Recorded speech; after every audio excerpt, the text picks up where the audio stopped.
आप सभी को एक बार फिर से प्यार भरा नमस्कार और राधे राधे। दोस्तों, भगवान श्री कृष्ण को प्रेम का प्रतीक माना गया है। साथियों, गोपियों ने एक बार भगवान श्री कृष्ण से पूछा था कि हे श्री कृष्ण, आप बताएं कि वो कौन सी स्त्री या फिर महिला होती है जो अपने पति से बहुत प्यार करती है और उनके पति भी अपनी पत्नी से बहुत प्यार करते हैं। इस बात पर श्री कृष्ण ने गोपियों से पूछा था कि गोपियाँ, सबसे पहले आप बताएं कि शादी के बाद कोई लड़की कहाँ जाती है। तो गोपियों ने कहा था ससुराल जाती है। तो श्री कृष्ण ने कहा नहीं, गलत है। तो फिर गोपियों ने कहा अपने पति के पास जाती है। तो फिर श्री कृष्ण ने कहा कि नहीं, ये भी गलत है। तब श्री कृष्ण ने स्वयं कहा कि शादी के बाद जो पत्नी, जो लड़की अपने पति के शरण में जाती है, वही अपने पति को खूब प्रेम करती है और उनका पति उन्हें भी खूब प्यार करते हैं। तो दोस्तों, आज के इस वीडियो में हम ऐसे ही पति पत्नी की दिल छू लेने वाली कहानी प्रस्तुत करने जा रहे हैं।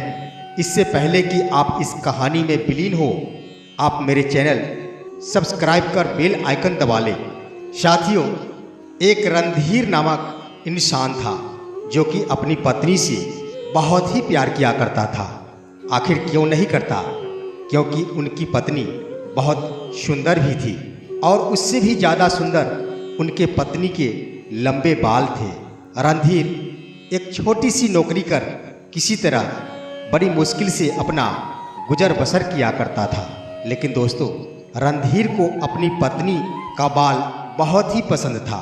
रणधीर अपनी पत्नी के बालों को बहुत ही प्यार करता था और हमेशा उसके बालों की तारीफ किया करता था। दोस्तों, इसी तरह उन दोनों की जिंदगी बड़े ही खुशहाल गुजर रही थी। भले ही पैसों की कमी थी, लेकिन प्यार की कमी नहीं थी और दोनों एक दूसरे के प्रेम में बहुत खुशहाल जीवन व्यतीत कर रहे थे और कभी कोई किसी से गिला शिकवा नहीं किया करते थे। एक दिन की बात है, रणधीर की पत्नी की हेयर क्लिप टूट गई थी। बालों में लगाने वाला हेयर क्लिप होता है, जो कि रणधीर की पत्नी की टूट गई थी और उसको अपने बालों को बांधने में काफ़ी परेशानी होती थी। रणधीर की पत्नी रणधीर से बोली कि मेरा हेयर क्लिप टूट गया है, कृपया आप मेरे लिए एक हेयर क्लिप खरीद कर ला देंगे। लेकिन दुर्भाग्य की बात है कि उस हेयर क्लिप खरीदने के लिए रणधीर के पास पैसा नहीं था। उसने अपनी पत्नी से बोला कि आज नहीं, किसी दिन और मैं हेयर क्लिप खरीद कर ला दूंगा। दोस्तों, रणधीर की पत्नी का नाम सुहाना था। सुहाना बोली कोई बात नहीं है, दूसरे दिन ही ला देंगे। एक दिन रणधीर अपने काम से वापस घर आ रहा था और उसके मन में यही बातें बार बार उपज रही थी कि मेरी पत्नी ने मुझे हेयर क्लिप लाने के लिए कही है और मेरे पास पैसे नहीं है। और उनको बार बार यही सताती, जिस बालों से हम इतना प्रेम करते हैं उसको संभालने के लिए क्लिप की आवश्यकता है और क्या दुर्भाग्य है कि उस हेयर क्लिप को खरीदने के लिए मेरे पास पैसे नहीं है। काम से वापस आने के क्रम में रणधीर ने देखा कि एक दुकान पर पुरानी घड़ी कोई खरीद रहा था।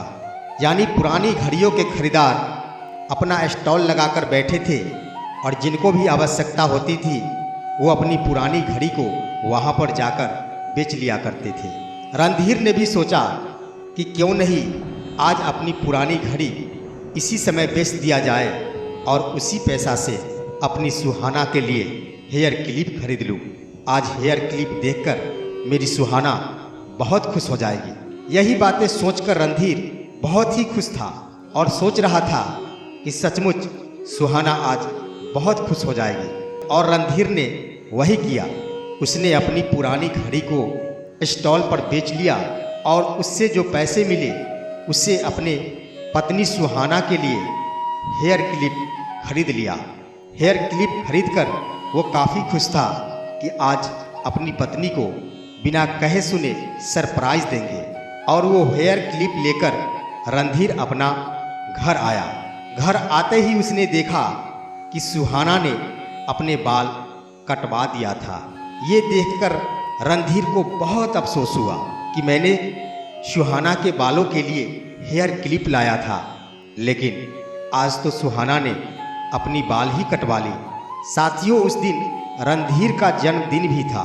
इधर सुहाना ने सोची कि आज मेरे पति रणधीर का जन्मदिन है। इस जन्मदिन के अवसर पर हम अपने पति को क्या सरप्राइज भेंट करें, क्या गिफ्ट दें। इसलिए उसने सोची कि क्यों नहीं अपने बालों को कटवाकर उसे बेच दूं और उसी पैसे से हम अपने पति को जन्मदिन के अवसर पर सरप्राइज भेंट कर दें। और सुहाना ने वही किया। उसने बाल बेचकर जो पैसे मिले थे उससे अपने पति के लिए उसने घड़ी खरीद ली। उसने रणधीर को वो घड़ी गिफ्ट दिया और जन्मदिन की शुभकामना दी। उसके बाद रणधीर ने सुहाना को वो हेयर क्लिप दिया जिसकी वह मांग कर रही थी। अपने पति का प्यारा गिफ्ट देखकर सुहाना की आंखों में आंसू आ गया और उसने रणधीर को गले से लगा लिया।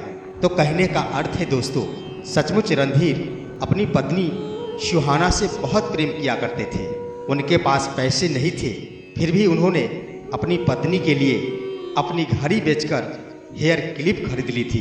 दोस्तों, इस प्रेम के बदले सुहाना ने अपने पति के लिए अपनी बाल बेच दी और बाल बेचकर अपने पति के लिए घड़ी खरीद ली।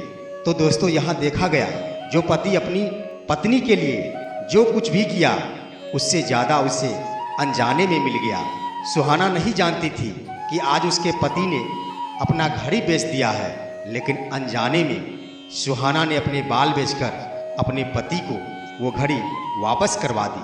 तो दोस्तों, उन सभी पतियों के लिए ये संदेश होगा कि चाहे कितना भी बुरा वक्त क्यों नहीं हो, कितना भी मुसीबत क्यों नहीं हो, अपनी पत्नी के प्रेम में कभी पीछे मत हटना। आप प्रेम स्वरूप जितना अपनी पत्नी को देंगे अनजाने में, उससे ज़्यादा कहीं वो पत्नी आपको प्रदान कर देगी। इसलिए दोस्तों, नारी शक्ति महान होती है। हम सभी को नारी का सम्मान करना चाहिए। तो दोस्तों, ये कहानी यहीं पर समाप्त हुई। मेरा वीडियो अच्छा लगा होगा तो इसे लाइक, कमेंट और सब्सक्राइब जरूर करेंगे। फिर मिलते हैं हम अगले वीडियो में। तब तक के लिए जय श्री कृष्णा।